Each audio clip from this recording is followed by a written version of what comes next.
क्या आप व्हाट्सएप चलाते हैं? चलाते ही होंगे। तो एक कहानी सुनिए। 23 साल के एक लड़के को व्हाट्सएप पर एक मैसेज आता है। सामने वाला कहता है आपके लिए हमारे पास एक नौकरी है, वो भी घर बैठे, वर्क फ्रॉम होम। काम क्या है? वही फेसबुक, इंस्टाग्राम, ट्विटर, टेलीग्राम, यानी काम कुछ नहीं, बस सोशल मीडिया चलाना है और वो आप वैसे भी करते हैं। और इस काम के लिए पैसे मिलेंगे हर रोज़ के 1000 से 2000 तक। उसने कहा वाह, काम भी नहीं है और घर बैठे पैसे भी बढ़िया मिल रहे हैं। लड़का काम करने के लिए मान गया। रजिस्ट्रेशन हो जाता है, फिर अकाउंट डिटेल मांगे जाते हैं। उसके अकाउंट में 150 रुपये आते हैं, फिर एक बार और 150 रुपये आते हैं। लड़के को लगता है ये तो अच्छा काम है, 1-2 लाइक करके आराम से पैसे कमाने हैं। फिर जैसा जैसा उससे कहा जाता है वैसा वैसा वो करता है। लेकिन कुछ दिन बाद उसे लगता है कि वो फंस गया, उसके पैसे लुट गए। कितने? 1000, 2000 या 10,000 नहीं, 20 लाख रुपए। ये कहानी किसी एक लड़के या लड़की की नहीं है। बीते 2-3 महीनों से हर अखबार और मीडिया वेबसाइट पर इस तरह की वारदातों की खबरें हैं। और इसीलिए आज की बड़ी खबर में व्हाट्सएप से होने वाले इसी तरह के फ्रॉड्स की तह तलाशने की कोशिश की जाएगी। इसमें टेलीग्राम नाम की ऐप का क्या रोल होता है, इस पर भी बात होगी। और अगर आप इस फ्रॉड का शिकार हो रखे हैं तो किस तरह से बच सकते हैं ये भी बताएंगे। नमस्कार, सौरभ द्विवेदी नाम है हमारा और आप देखना शुरू कर चुके हैं लल्लन टॉप शो। राह चलते कोई आपसे दुआ सलाम करे, बातचीत शुरू करे और अचानक से आपका हमदर्द हो जाए तो आपको शक होता है कि आखिर ये इतना घुसने की कोशिश क्यों कर रहा, ये सच में मदद करना चाह रहा है या ठगने की फिराक में है। इतनी सतर्कता जायज़ भी है, लेकिन क्या अपनी डिजिटल लाइफ में भी आप इतने सतर्क होते हैं? अगर नहीं तो आप लंबा फंस सकते हैं। देश में साइबर फ्रॉड के मामलों में तेज़ी देखी जा रही है। किस तरह की तेज़ी?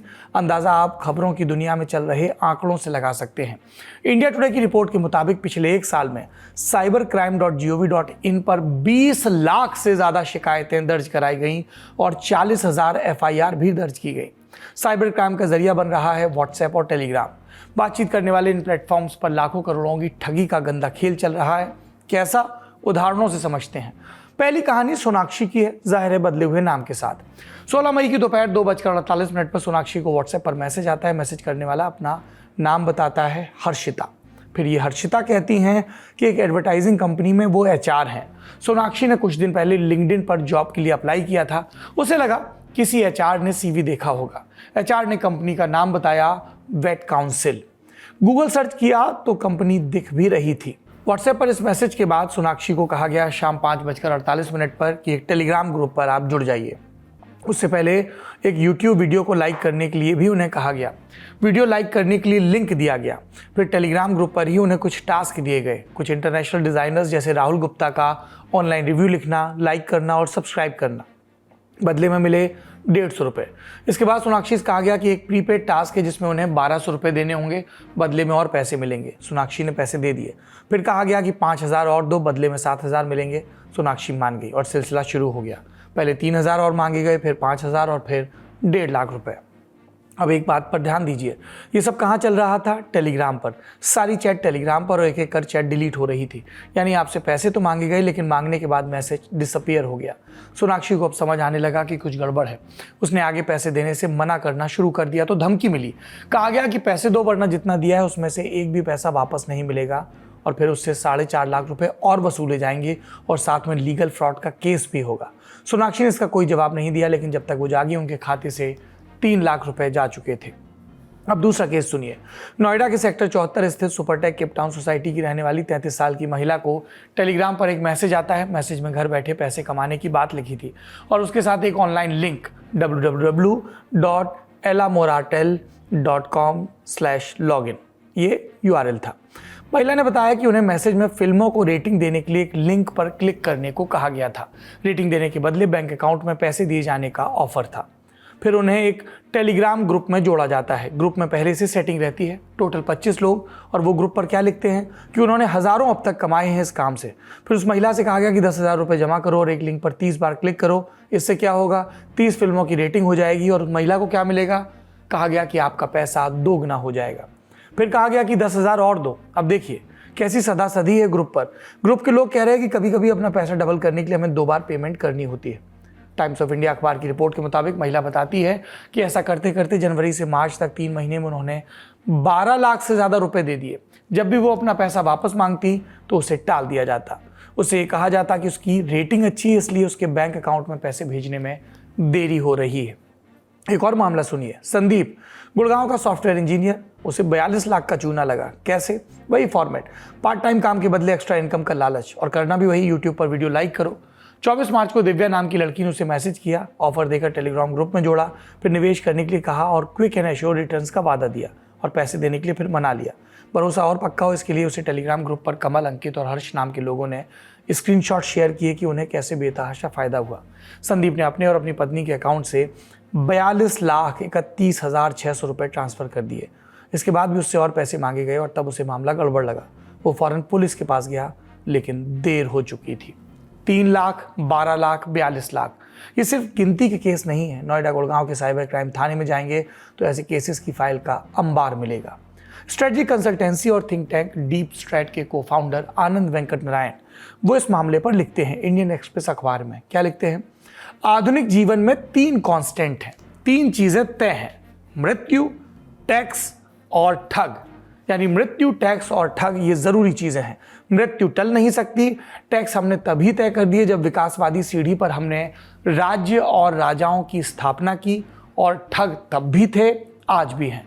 पहले वो भीड़ भरे बाजार में काम करते थे, लेकिन डिजिटल युग में ये डिजिटल प्लेटफॉर्म्स पर ऑपरेट करते हैं। उन्होंने डिजिटल क्रांति की ताकत सरकारों, नियामकों और पूंजीपतियों से पहले पहचान ली। उनके केवल 3 सरल नियम हैं। अपने टारगेट को फॉलो करो, उनकी कमजोरियों को पहचानो और उन्हें लूटो। इन 3 सरल नियमों को थोड़ा और विस्तार से समझने की जरूरत है। इन स्कैमर्स का मोडस ऑपरेंडी क्या है? क्या ये अकेले काम करते हैं या गिरोह में? ये सब हमने पूछा साइबर एक्सपर्ट से। आज जो हम देख रहे हैं वो कहीं ना कहीं एक मिश्रण है नए प्रकार के उभरते हुए साइबर क्राइम का। इस मिश्रण में हम पाते हैं कि न केवल आप के अंदर फिशिंग आती है, आइडेंटिटी थेफ्ट आती है और ऑनलाइन फाइनेंशियल फ्रॉड आता है। कहीं ना कहीं फोकस फिर भी यही है कि आपका विश्वास जगाया जाए। और साइबर क्रिमिनल ने समझा कि देखिए, अब कंपनियां नए तरीके इजाद कर रही हैं अपने कस्टमर्स तक पहुंचने के लिए। तो लाजमी सी बात है वो व्हाट्सएप मार्केटिंग के माध्यम से लगातार घंटियां मार रही हैं चेकअप करने के लिए कि लोगों के व्हाट्सएप चल रहे हैं नहीं चल रहे।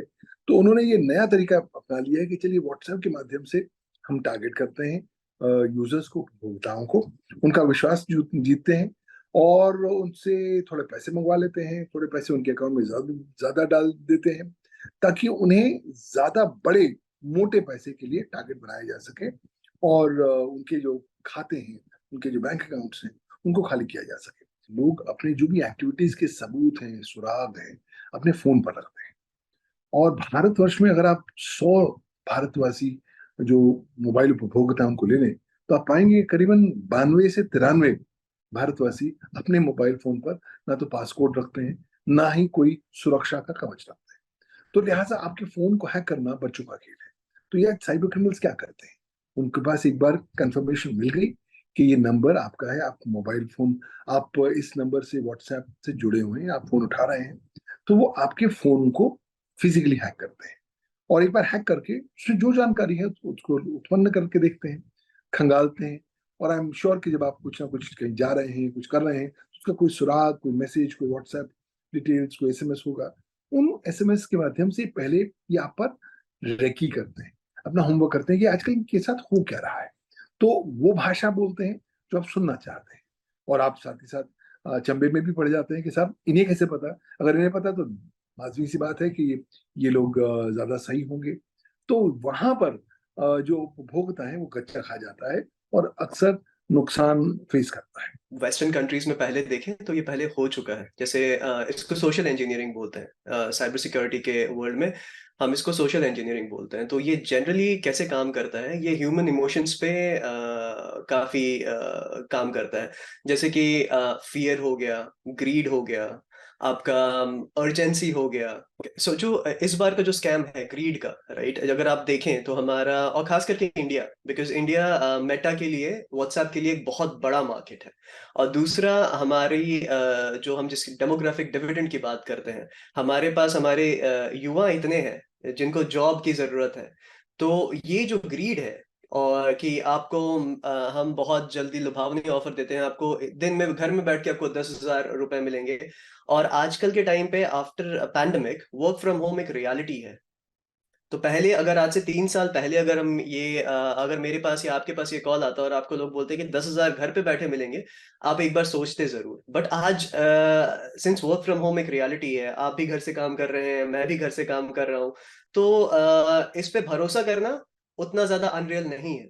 तो बहुत सारी चीजें चेंज हुई हैं। और दूसरा चीज क्या है कि India is a country where अगर आप देखें कि मोबाइल टेलीफोन इंटरनेट बहुत जल्दी बहुत रैपिडली ग्रो किया है, और हमारा जो लॉ है उस हिसाब से हमारी जो डिटेक्टिव करेक्टिव मेजर्स जो है जो हमें लेने चाहिए, हमारा जो जागरूक होना उस हिसाब से नहीं हो पाया है। बिकॉज यहाँ पे जो सबसे बड़ी चीज है वो जागरूकता है। और इस स्वर्णिम युग जो साइबर क्राइम का उत्पन्न हुआ है, उसमें हम सब लोग पोटेंशियल शिकार हो सकते हैं। कोविड-19 में दो एलिमेंट हम लोगों की जिंदगी के डेली हिस्से थे। एक था डर और दूसरा था पैनिक। डर तो निकल गया, लेकिन पैनिक अभी भी कहीं ना कहीं हृदय में रहता है। तो इस पैनिक को ही टारगेट करते हुए, उन्हें वेपनाइज करते हुए साइबर क्रिमिनल्स अब नए प्रकार के उपकरण लेकर आते हैं, नए प्रकार के डिजाइन लेकर आते हैं। उद्देश्य बड़ा क्लियर है, पहले आपका ट्रस्ट जीतना है, आपको लालच की एक नई दिशा दिखानी है। और एक बार आप अपना मानसिक संतुलन खो दिया, तो संभावित तौर पर वो आपकी जेब से लगातार पैसे दर पैसे निकालते जाएंगे। कितना सरल है ये धोखा। मेट्रो सिटी में रहने वाले, एमएनसी में नौकरी करने वाले पढ़े लिखे लड़के लड़कियां, कौन व्हाट्सएप नहीं चलाता। माँ बाप, भाई बहन, दोस्त यारों से सब व्हाट्सएप पर ही तो चैटे आते हैं, लेकिन इसी व्हाट्सएप के जरिए आपको कंगाल कर दिया जा रहा है और आप मुंह खोले देखते रह जाते हैं। पर क्या आपको सिर्फ व्हाट्सएप और टेलीग्राम के जरिए ही ठगा जा सकता है? बिल्कुल नहीं। ठगों ने पूरा कोर्स तैयार किया है कि हमारे आपके जैसे लोगों को फ़ोन स्क्रॉल करते करते कैसे लूटा जाए। सबसे पहले तो वर्क फ्रॉम होम का लालच। कोरोना के साथ ही देश दुनिया में वर्क फ्रॉम होम का कल्चर बढ़ा। साइबर अपराधी इसका फ़ायदा उठा रहे, घर से काम करने की सुविधा और अच्छे वेतन की बात कहकर लोगों को फंसा रहे। बाकायदा ऑफर लेटर देकर काम भी करवाया जाता है, कुछ महीने सैलरी भी दी जाती है। जब सामने वाला पूरी तरह झांसे में आ जाता है तो उसे किसी बहाने से उल्टे पैसे लिए जाते हैं। जिसने समझदारी दिखाई वो बच गया, जिसने पैसे दिए उसकी कहानी आप तक पहुंची एक और अपराध की तरीके में और शक्ल में। एक और तरीका है वॉलेट में पैसे भेजना। ये कदम एकदम यूनिक ढंग से किया जाता है। अपराधियों ने ये नया मोडस ऑपरेंडी बिल्ड किया है।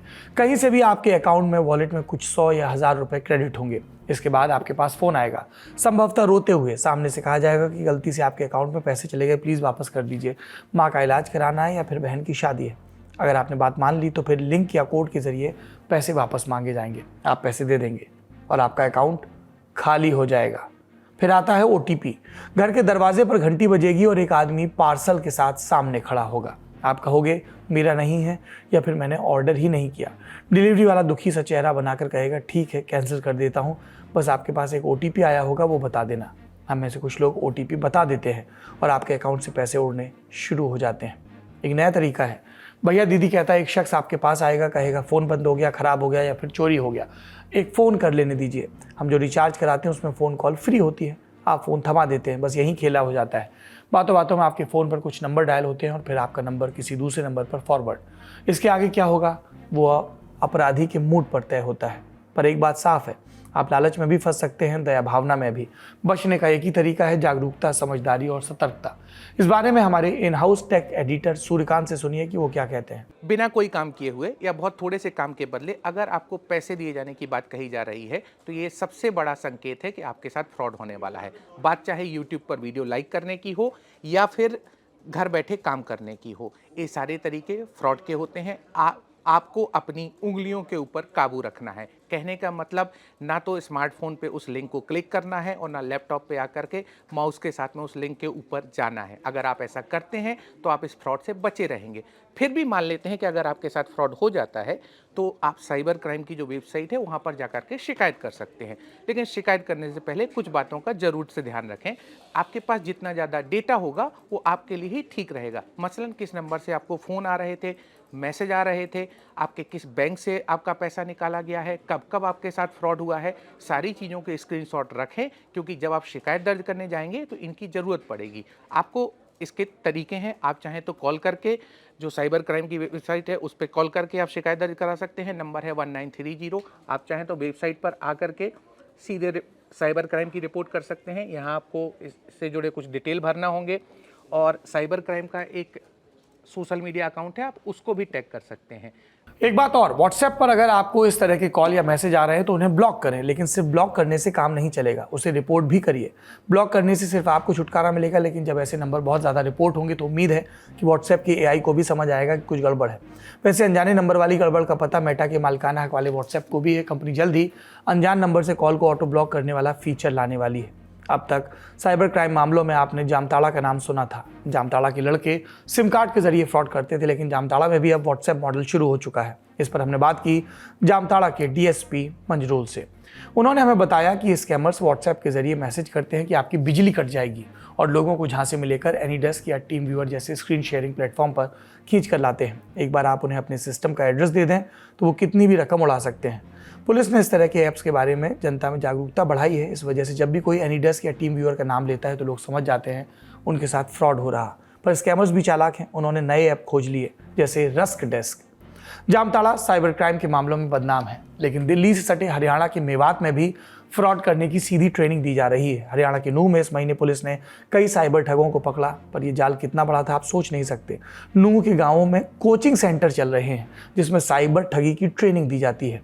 ठगी की वारदात को कैसे अंजाम दिया जाए ये सीखने के लिए हैकर 40,000 से 1 लाख रुपए तक की फीस देते हैं। मेवात के इस मॉडल को कवर किया श्रेया चैटर्जी ने। हमने उनसे बात की। करें तो जो इनिशियल स्टेज में इन्वेस्टिगेशन पुलिस एजेंसीज कर रहे हैं वहाँ पे वो ये नहीं कह सकते कि मेवात के जो लोग हैं वो व्हाट्सएप फ्रॉड में इन्वॉल्व नहीं है, क्योंकि ये बार बार इन्वेस्टिगेशन में आया है कि जैसे एक तरीके का स्कैम पकड़े जाते हैं तो दूसरे तरीके के स्कैम्स में मेवात हो या फिर ऐसे जो छोटे छोटे इलाकों में कॉटेज इंडस्ट्रीज के माध्यम से ये स्कैम्स हो रहे हैं, साइबर स्कैम्स, वो और दूसरे टेक्निक्स इस्तेमाल करते हैं। लेकिन हाल ही में हम कह सकते हैं कि जब एक रेड हुआ हरियाणा में और कई ऐसे लोग पकड़े गए, तो हमने जब मेवात जाके वहाँ के जो एसपी हैं उनसे बातचीत की, उनका ये कहना है कि क्योंकि अब सरकार भी सख्त हो रहा है, सरकार भी ऐसी कोशिश कर रहे हैं कि जो सिम कार्ड्स है वो ऑटोमेटिकली ब्लॉक्ड हो जाए। कई ऐसे प्लेटफॉर्म लाए गए हैं जहाँ पे ना कि सिर्फ एआई का इस्तेमाल हो रहा है, काफी हद तक जो हॉटस्पॉट्स में पुलिस ऑफिसर्स है उनसे भी ये कहा जा रहा है कि जो भी एक्टिव फोन्स है उनको अगर आईएमआई नंबर्स वो बार बार बदल रहे हैं, एक पैटर्न दिख रहा है, तो उनको ब्लॉक किया जाए। तो इस ऐसे चलते क्या हो रहा है कि जो इंटरनेट होस्टिंग वीपीएन के माध्यम से अब ये स्कैमस्टर्स व्हाट्सएप मॉडल में शिफ्ट हो रहे हैं। इंटरनेशनल जो नंबर्स है उनसे होस्ट करके वो आगे लोगों को कॉल कर रहे हैं, और जो एक टेक्निक निकल के आ रहा है, जो अभी हर किसी के पास शायद 1 और 2 ऐसे इंटरनेशनल कॉल्स आए होंगे, उनको नौकरी का जॉब ऑफर दिया गया है और उनसे आखिर में जो कि बैंक अकाउंट्स और डिटेल्स मांगे जा रहे हैं। तो पुलिस एजेंसीज का ये कहना है कि ये सेफ है कि उनको ऐसे डिटेल्स ना लिया जाए, क्योंकि आगे पिछले भी हमने देखा है कि फिशिंग टेक्निक्स में कैसे एमएमआई नंबर जैसे एचडीएफसी बैंक अकाउंट में काफी बार ऐसे अलर्ट जारी किया है कि किसी को भी अपना आईएफएससी कोड या फिर अपना अकाउंट डिटेल्स खुद से ना दे। तो क्योंकि बहुत सारे ऐसे मॉडल्स बंद हो रहे हैं, क्योंकि सिम कार्ड ब्लॉक्ड हो रहे हैं, तो हम कह सकते हैं कि ये एक नई टेक्निक है। और अभी फिलहाल कोई एजेंसी इस चीज को डिनाई नहीं कर रहे हैं, ये पॉसिबिलिटी का कि मेवात के जो नेक्सस है वो इसमें इन्वॉल्व हो सकते हैं या नहीं, उसके बारे में वो आगे इन्वेस्टिगेशन कर रहे हैं। ये तो बात हुई कि कैसे फ्रॉड हो रहे हैं, किस तरह के लोगों को फंसाया जा रहा है और कैसे आप बच सकते हैं। एक और ज़रूरी सवाल है, अगर फ्रॉड हो गया तो क्या एक भी पैसा नहीं मिलेगा? इसके बारे में हमने बात की नोएडा के साइबर क्राइम ब्रांच में तैनात आईपीएस शक्ति अवस्थी से। 1500 के आसपास थाने हैं, उन सभी थानों पे एक अलग से साइबर हेल्प डेस्क होगी। तो अगर आप तब वहाँ 1930 कॉल नहीं करेंगे तो आप थाने से एक व्यक्ति आपका 1930 पे कॉल करके आपकी डिटेल्स वहाँ पे लॉकडाउन कर देगा। उसके बाद फिर आगे कार्रवाई करेगा। अमाउंट ऑफ रिकवरी एक होता है नंबर ऑफ केसेस में रिकवरी। तो जिन भी केसेस हमारे पास आते हैं, अकाउंट फ्रीजिंग का काम तुरंत हो जाता है, तो जितना भी बैलेंस होता है वो फ्रीज तो पूरा हो जाता है। बट हम लोगों ने ये देखा है कि ऑन एन एवरेज 20 से 25% of the amount he recover हो पाता है, जनरली स्पीकिंग। इसका वजह ये होती है कि लोग जनरली तुरंत केस को बताते नहीं है, क्योंकि उनको पता नहीं लगता कि उनके साथ फ्रॉड हुआ है। जैसे ही उनको पता लगता है उनके साथ फ्रॉड हुआ है, वो कंप्लेंट करते हैं, बट मोस्टली हम लोग पाते हैं कि तब तक पैसा निकल चुका होता है। इसलिए जो रिकवरी का अमाउंट एज अ परसेंटेज है वो ऑन एन एवरेज 20 से 25% है। पर नंबर ऑफ केसेस जहाँ पर रिकवरी होती है, कुछ रिकवरी होती है, वो हम ऑलमोस्ट हर केस में जैसे ही सूचना आती है हम लोग अकाउंट फ्रीज करके जो भी पैसा बचता है वो फ्रीज तो कर लेते हैं। तो रिकवरी तो हम करीब हर केस में करते हैं, बट अमाउंट वो 20 से 25% ही रह जाता है। याद रखिए, धोखाधड़ी का शिकार कोई भी हो सकता है, लेकिन उस शर्म में नहीं रह जाना है। किसी भी किस्म की धोखाधड़ी आपके साथ हो, आपके पास कोई वीडियो कॉल आए, कोई आपका अश्लील वीडियो बनाकर वायरल करने की धमकी दे, कोई फेसबुक पर दोस्ती गांठे और फिर वहाँ से पैसे वसूले, या किसी भी सोशल मीडिया ऐप पर झांसे में नहीं आना है। अगर आ गए हैं तो घर वालों को और पुलिस को ज़रूर बताना है ताकि ऐसे अपराधियों को रोका जा सके। आज का ललन टॉप शो यहीं समाप्त होता है। अपना और अपनों का ख्याल रखिए। शुभ रात्रि।